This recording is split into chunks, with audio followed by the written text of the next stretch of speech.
ça va dépendre beaucoup de la capacité de dispersion des espèces, hein.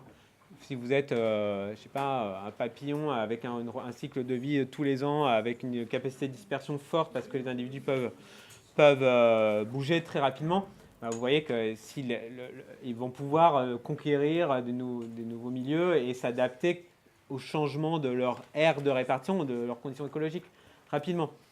Si vous êtes une espèce, un arbre qui fait des gros fruits, qui met 50 ans à devenir mature et qui, chaque génération, a la capacité de bouger de quelques dizaines de mètres, bah là, ça va être plus problématique parce qu'il n'y a pas de capacité de dispersion et donc là, vous allez avoir probablement des extinctions beaucoup plus élevées.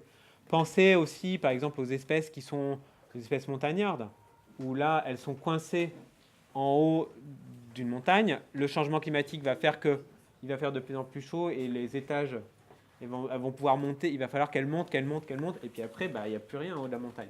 Si je reprends l'exemple de la vipère sur laquelle nous on travaille, qui est une espèce assez rare et protégée, on est sur une petite population au Mont Ventoux dans le sud de la France.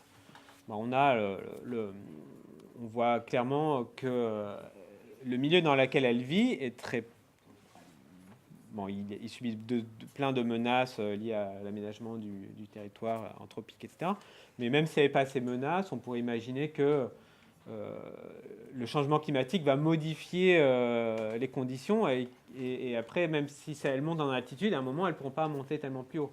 Et elles n'ont pas la capacité, ces vipères-là, de disperser pour conquérir d'autres montagnes parce que le trajet à effectuer est beaucoup plus grand avec un milieu qui est hostile, d'autant plus hostile que maintenant vous avez des champs, des autoroutes, des trucs qui sont intraversables par de nombreuses espèces, donc qui font qu'elles ne pourront pas spontanément venir s'installer dans des nouveaux milieux qui pourraient être propices nouvellement pour elles.